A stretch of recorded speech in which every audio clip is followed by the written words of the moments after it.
राम राम जी, कैसे हैं आप सब। आप सबका आपके अपने चैनल विलेज लाइफ विद सीमा में स्वागत है। और ये जो क्लिप है वो है वीरवार की और सुबह का टाइम है। तो मेरी माँ ये जो छोलिए लेकर के आई थी उन्हीं को तोड़ रही है। मतलब ये जो टाट होती है ना, इनको तोड़ करके रख देती है। और फिर ये होता है कि जब भी हम कई बार जल्दबाजी में सुबह या शाम में जब भी सब्जी नहीं बना पाते हैं तो चटनी बना करके खा ली जाती है। मतलब रोटियाँ खा ली जाती हैं चटनी के साथ। और हम जैसी फैमिली में ऐसा ही होता है कि दोनों टाइम सब्जियाँ नहीं बनती या फिर टाइम के साथ दो दो सब्जियाँ नहीं बनती हैं। ऐसा होता है कि एक टाइम सब्जी बना लेते हैं, एक टाइम चटनी के साथ खा लेते हैं, या फिर एक टाइम बची हुई जो सब्जी है उसके साथ भी खा लिया जाता है। तो इसी तरह से होता है। और बस मैं अपने काम पे लगी हुई थी। मुझे क्लीनिंग का काम करना होता है, फिर मुझे एडिटिंग भी करनी होती है वीडियो की, और शाम में हमें कहीं बाहर भी जाना था। तो बस उसी करके मुझे बिल्कुल भी टाइम नहीं था और अपनी कोई क्लिप मैंने नहीं निकाली। और यहाँ पर मैं कपड़े निकाल रही हूँ। मैं देख रही थी कि हाँ क्या चीज़ है क्या नहीं है। फिर जो बाकी चीज़ है वो मैं इनसे फ़ोन करके मंगवा लूँगी। मुझे ये था एक बार मैं देख लेती हूँ, क्योंकि ना बहुत सारी चीज़ें हम रख देते हैं अपनी पेटी में कि हमें काम आ जाएंगी। कपड़े लत्ते बहुत सारी चीज़ होते हैं, बच्चों की ड्रेस वगैरह। और ये भी क्योंकि शादी में जाना है और शादी के बाद फिर मुझे एक जगह पे जाना है, तो दो जगह की मुझे तैयारियां करनी है। तो उसी हिसाब से मैं अपना काम कर रही थी। और इसके बाद मैं ज्योति के पास भी गई, वहाँ से कुछ चीज़ें वहाँ लेकर के आई एक दो। और एक दो रह गई थी तो वो मैंने सोचा कि चलो अब तो एक दो ही रह गई, वरना मुझे टोहाना जाना पड़ता, और टोहाना जाने का मेरा बिल्कुल भी मन नहीं था। तो वो ऐसी चीज़ें थी कि मास्टर जी भी लेकर के आ सकते थे। तो बस इस करके मेरा जो दिन था ना वो सुपर डुपर बिजी होने वाला था। लेकिन फिर कुछ ऐसा हुआ कि अचानक से कोई मिलने आ गया। और कौन आया मुझसे मिलने, तो वो आगे आपको व्लॉग में पता चल ही जाएगा। थोड़ी सी क्लिप मैंने निकाली थी, ज़्यादा मैं नहीं निकाल पाई, क्योंकि वो आए उस टाइम तक मैं नहाई भी नहीं थी। और बस मैंने अपने वीडियो के एडिटिंग का काम ही ख़त्म किया था, मैं वहाँ से उठी भी नहीं थी। और अपनी क्लीनिंग की थी, बस दो ही काम किए थे, बाकी सारा काम हमारा ऐसे ही रहता था। तो ये देखिए पूजा आई थी मुझसे मिलने नरवाना से, और पहले भी आई थी, मतलब एक दिन रह करके गई थी। तो मैंने आप लोगों को दिखाया था, तो आप लोग इसे जानते ही होंगे। और बस जाते टाइम की ही मैंने कुछ क्लिप निकाली थी, क्योंकि मैं क्लिप निकालने के उसमें नहीं थी। मेरी हालत बहुत ज़्यादा ख़राब हो रखी थी उस टाइम पे। बेटा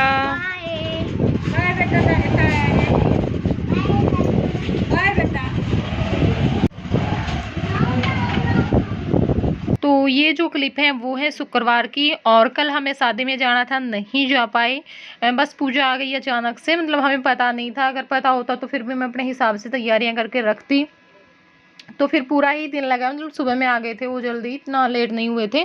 और शाम में भी 4:30-5 बज गए थे उस टाइम पे गए। तो फिर उनके जाने के बाद मैंने अपनी जो झाड़ू निकाली, बेडशीट चेंज की, क्योंकि क्या है ना कर कर कर कर सारे घर में हो रखी बहुत बुरा हाल। 2 बार मैं पोछा लगा रही हूँ अब कितने दिन हो गए, लेकिन थोड़ी देर बाद वही हाल हो जाता है, क्योंकि एक तो हवा चल रही है, ऊपर से फिर बाहर सामान पड़ा हुआ है और पैरों के लग लग करके भी अंदर आता रहता है। मतलब घर की हालत बहुत ही ज़्यादा बेकार है इस टाइम पे।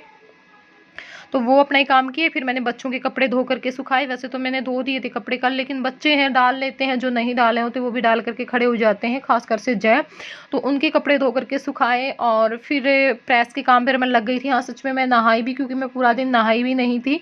और तो ये मैंने अपने काम किए। फिर शाम का जो रात का खाना था वो शुरू हो गया। कुछ कपड़ों को प्रेस करके सोई, क्योंकि मुझे ये था कि चलो आज नहीं जा पाए तो कल सुबह में हम जल्दी निकल जाएंगे। और हमारा ये था कि हम 10:30 बजे निकल जाएंगे घर से सुबह में, या फिर 11 बज सकते हैं, क्योंकि आराध्या का भी पेपर था और वो भी ज़रूरी था। और फिर मास्टर जी को भी थोड़ी बहुत देर तो देखो जाना ज़रूरी होता, पूरे दिन की छुट्टी तो नहीं ले सकते। लेकिन अचानक से क्या हुआ कि इनकी ड्यूटी आ गई बोर्ड में से, तो इन्हें वहाँ पर जाना पड़ा। और फ़ोन आया इनका स्कूल में जाने के बाद कि सीमा मैं वहाँ पे जाऊँगा और हम 2 बजे चलेंगे। तो मेरा दिमाग एकदम से ख़राब हो गई, यार 2 बजे कल भी नहीं जा पाए और आज भी 2 बजे। 2 बजे तक तो ज़्यादातर शादी की रस्में निमट ही चुकी होती हैं, हम क्या करेंगे फिर वहाँ जा कर के इतने लेट। लेकिन कहा कि मजबूरी है, देखो स्कूल की बात होती तो मैं जैसे तैसे भी बोल करके छुट्टी लेकर के आ जाता स्कूल से। तो ये आ ही जाते, इनको था भाई हाँ मैं 10:30 या 11 बजे घर पे आ जाऊँगा, तुम तैयार मिलना और फिर चल पड़ेंगे। आधे घंटे का ही रास्ता था, हमारे यहाँ से कोई ख़ास दूर भी नहीं था। तो हमें ये था कि चलो कोई बात नहीं आ जाएँगे। लेकिन फिर जैसे ही मैंने, मतलब मैं अपनी तैयारियों में लगी हुई थी, मैंने सोचा कि चलो सामान तो अपना जो मैं पैक करके रख देती हूँ। और अगले दिन जाना था उसका भी सामान मैं साथ में ही पैक करके रख देती हूँ। और इस टाइम पे नहा ली थी, सिर धो लिया था। आराध्या को मैंने सुबह में नहला करके बाल धो करके भेजा ही था। मुझे ये था कि आते इसके मैं कपड़े चेंज कर दूँगी, और जय को भी मैंने इस टाइम पे नहला दिया था। यानी हमारा सिर्फ जो पैकिंग करनी, जो सामान हमें लेकर के जाना था वो, और जो कपड़े डालने, मतलब तैयार होना रहता था, बस इतना ही काम रहता था। और जिस टाइम पे मैं सामान डाल रही थी उस टाइम पे मुझे ये था कि नहीं जाएँगे तो ही कोई बात नहीं, 2 बजे चले जाएँगे और शादी तो अटेंड करेंगे ही, रात में हम लेट आ जाएँगे। लेकिन जैसे ही मैंने ट्राइपॉड पे से फ़ोन हटाया, ये अपना काम निपटाने के बाद इनका मैसेज आया हुआ था कि नहीं जा पाएँगे। मैंने कहा क्यों नहीं जा पाएँगे? बोले कि पता नहीं कितना टाइम लगेगा, अभी तो प्रैक्टिकल लेनी शुरू की है इन्होंने। और फिर क्या हुआ एक कि प्रैक्टिकल का काम तो फिर भी निमट गया था, जो नेट था ना वो नहीं चल रहा था, मतलब फ़ोटो अपलोड नहीं हो रही थी, कुछ ऐसा ही सिस्टम था। उस वजह से ये 4 साढ़े 4 बजे घर आए, तो देखो उस टाइम के बाद तो फिर तैयार होकर के जाना, शादी में जाने का कोई मतलब ही नहीं था। राम जी, तो इस टाइम पे शाम के 6:30 हो चुके हैं और बहुत लंबे टाइम बाद मैं आप लोगों से मिल रही हूँ, क्योंकि हमें बाहर जाना था। लेकिन जैसे ही मैंने फ़ोन उतारा ट्राइपॉड पे से, मैं वीडियो थोड़ी सी क्लिप मैंने निकाली थी, तो इनका मैसेज आया हुआ था कि हम नहीं जा पाएंगे। मैंने बताया है वीडियो में पहले कि हमें कहाँ पे जाना था, तो फिर उससे थोड़ा सा मूड ख़राब हुआ। लेकिन मन में ये उम्मीद थी कि चलो कोई बात नहीं, 1 बजे तक आ जाएंगे तो भी ठीक है, 2 बजे तक आ जाएंगे तो भी ठीक है। और फिर सोच लिया था कि 3 बजे तक भी अगर हम वहाँ पे पहुँच गए तो भी ठीक है, कोई बात नहीं। लेकिन ये बहुत ज़्यादा लेट आए हैं, बहुत ही ज़्यादा। 4 आराम से बज चुके होंगे जिस टाइम पे ये आए। तो उसके बाद तो देखो हम तैयार होते, फिर जाने का कोई मतलब ही नहीं था, ठीक है ना।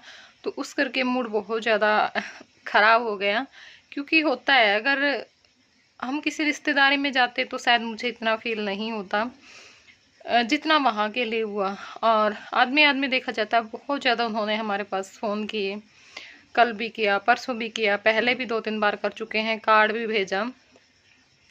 तो सच में बहुत ज़्यादा हमें फ़ील हो रहा है कि हम नहीं जा पाए और इतने प्यार से हमें बुलाया था। लेकिन कोई बात नहीं, इतनी कोशिश के बाद भी नहीं हम जा पाए। और वैसे सलाह तो हमारी कल की थी, क्योंकि उन्होंने बोला था कि 3 दिन आपको यहाँ पे रहना ही पड़ेगा, पहले भात वाले दिन, फिर शादी वाले दिन बारात जाएगी उस दिन। लेकिन पहले दिन हम नहीं जा पाए क्योंकि हमारे घर पर कोई आ गया था, बहुत ज़्यादा। बस पूछो मत, मेरा ना बस ये था चलो व्लॉग स्टार्ट कर लिया था और आज भी व्लॉग नहीं गया, तो इस चक्कर में मैं बना लेती हूँ, क्योंकि आप लोग वेट करोगे फिर कल फिर। लेकिन कोई बात नहीं। और एक कल का माता का भी था, इतनी तैयारियों में मैं लगी हुई थी 2-3 दिन से, क्योंकि मुझे ये था कि शादी में जाना पहले उस हिसाब से, फिर अगले ही दिन वहाँ से आते ही हमें माता पर जाना है। वो भी प्लानिंग मुझे कैंसिल ही होती दिखाई दे रही है, क्योंकि जिनके साथ हमें जाना था, हमारी चल रही थी काफ़ी दिनों से सलाह कि हाँ हम ऐसे ऐसे करेंगे, वहाँ जाएंगे, तो उनका भी फ़ोन आ गया, उनके वहाँ पे भी कुछ दिक्कत हो गई है, तो इस वजह से उनके साथ मैं नहीं जा पाऊँगी।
देखेंगे और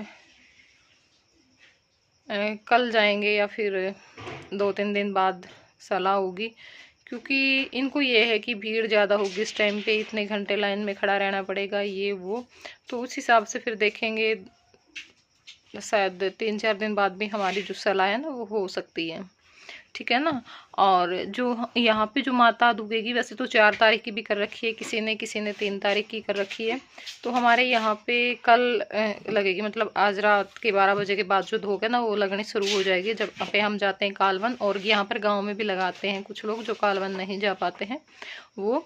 तो उसी की जो तैयारियां हैं वो करके रख ली हैं। अब हमें जो सामान है वो बनाना है, लेकिन मैंने सोचा कि चलो एक बार मैं आप लोगों से मिल लेती हूँ और थोड़ी सी जो बातें हैं ना वो कर लेती हूँ।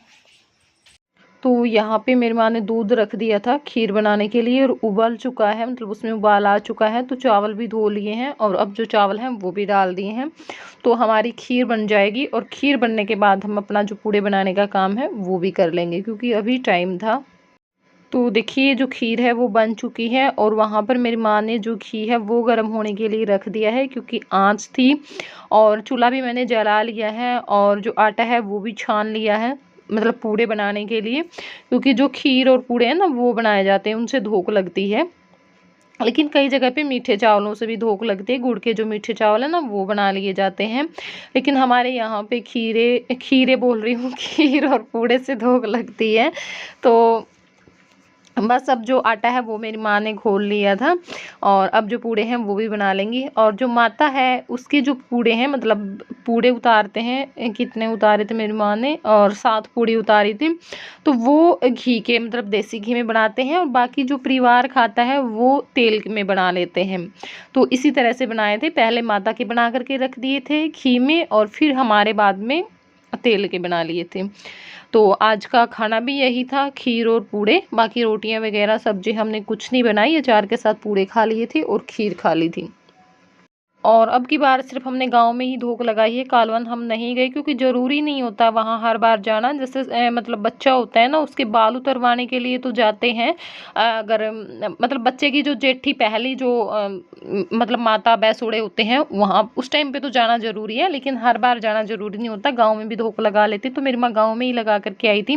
वो क्लिप मैंने बाद में इसी वीडियो में ऐड कर दी है जब जाते टाइम की। और हम चले भी जाते, मतलब माता पे ज़्यादातर हम चले ही जाते हैं, क्योंकि वही है जय होने के बाद तो फिर वही हो रखा है। एक साल गए थे, फिर दूसरी साल तो पता नहीं गए या नहीं गए थे, उसके बाद फिर ये होता है बोल नहीं रहा है तो इसी उससे बस चले जाते हैं हम, यही सोच करके। पर अब की बार इनके सिर में दर्द था तो फिर रात में तो इस करके मैंने सोचा कि अब रात में अगर ये जाएंगे तो फिर दोबारा से होगा। अगर सुबह में जाते तो इनका वही स्कूल और सुबह में भीड़ भी बहुत ज़्यादा होती है। हम तो तब भी गए हैं ना, बस पिछली बार हम दिन में गए थे, वरना हम जब भी जाते हैं तो रात में जाते हैं। जैसे 11:30-12 बजे हम चल पड़ते हैं घर से, 5-10 मिनट का ही रास्ता, कोई खास नहीं है। तो उस टाइम पे ना भीड़ कम मिलती है और अपनी धोख लगा करके जल्दी से आ जाते हैं, क्योंकि लाइन में लगना थोड़ा सा मुश्किल हो जाता है, भीड़ में धक्का मुक्की सब कुछ चलता रहता है। और कुछ लोग तो ना इस उसमें भी अपना फ़ायदा ढूंढते हैं, वो ये नहीं देखते कि हम किस पवित्र स्थान पे खड़े हैं, हम यहाँ पे क्या करने के लिए आए हैं। ऐसे ऐसे स्थानों पर भी बहुत सारी चीज़ें देखने को मिल जाती हैं, बहुत गलत होती हैं जो कि। तो जो माता के पूड़े हैं वो बना दिए हैं और अब हमारे लिए बनाएगी मेरी माँ। और मैं ना ऐसी चीज़ें मैं बनाती हूँ, लेकिन आज मेरा मन नहीं था। देख सकते हैं आप चेहरे से बिल्कुल मुरझाया हुआ चेहरा है, क्योंकि आने के बाद इनके साथ में मेरी थोड़ी-सी हो गई थी किसी बात को लेकर के, बस यही ऐसे ही कि भई ऐसा भी क्या क्या होता है ना, जब भी देखो मैं इनका कभी भी ये नहीं करती कि भई हाँ, ये मेरे साथ में ही आएँ, साथ में ही जाएँ, कभी भी नहीं। मैं हर बार समझती हूँ कि नहीं, देखिए मैं हम पता है हमें कि एक प्राइवेट स्कूल में नौकरी करना कैसा होता है, समझ सकती हूँ मैं इस चीज़ को। लेकिन ऐसा भी क्या कि मतलब पूरी साल में अगर हम 2-3 दिन टाइम माँगे तो वो भी टाइम हमें नहीं मिल पाता है। जब भी कुछ ऐसी बात होती है तो इनका स्कूल की जो ये नौकरी है ना वो आगे अड़ी जाती है मेरे। हर बार का यही काम है, जैसे कई बार गए हुए हैं, एकदम से बोल देते कि नहीं नहीं चलो चलो स्कूल में जाना है, ये करना है वो करना है। अब उस दिन हम घर से आई थी, मैं नानी के घर से, सुबह सुबह में इतना बुरा हाल हुआ हमारा, क्योंकि ना कपड़े इतने भीग गए थे हमारे, बस मुझे ही पता है हमने कैसे अपना गाँव लिया था। और साथ में छोटा सा बच्चा, वो भी ठंड में वो हो गया था। लेकिन पहले दिन बोला था इन्होंने कि नहीं फिर चलेंगे, बस बाद में फिर बोल देते हैं कि फ़ोन आ गया, ये काम है वो काम है। तो आज भी यही हुआ, मैं इनको बोल रही थी अगर बाद में बीमार हो जाए तो फिर वो क्या करे, उसको भी स्कूल में जाना पड़ेगा क्या। तो बस मतलब इसी तरह की बातें। और मैं बोलती भी हूँ कई बार कि ये जो नौकरी है ना वो सौतन बन गई है मेरी, सच में खुशी नहीं देखी जाती। और हर बार बस यही चीज़ हो जाती है कि नहीं स्कूल में जाना है, स्कूल में जाना है, ये वो नहीं छुट्टी मिल सकती, आज फ़ोन आ गया। कई बार हम छुट्टी वाले दिन भी कुछ प्लान बनाते हैं कहीं पे जाने के, उस दिन भी फ़ोन आ जाता है। लेकिन देखिए आज की तो मजबूरी है, मैं समझ सकती हूँ इस बात को, और आज की बात के लिए तो मैंने बोला भी नहीं, क्योंकि मुझे पता था ये स्कूल से तो हम फिर भी कह सुन के, क्योंकि हो ही जाता है जब हम इतने सालों से एक जगह पे काम करें, वहाँ से तो हम छुट्टी ले भी लेते हैं जैसे तैसे।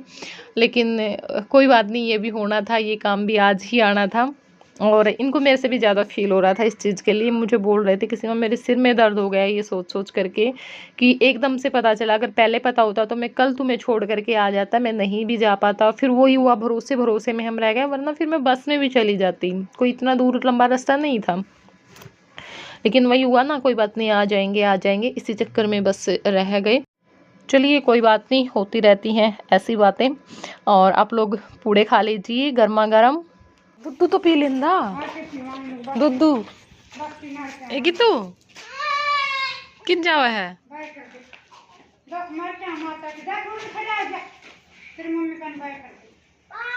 बाय बेटा, मारो। तो चलिए फिर मिलूंगी मैं आप लोगों से अगले ब्लॉग में, तब तक के लिए बाय बाय, टेक केयर, और प्लीज़ अपना एक लाइक ज़रूर दे करके जाना है।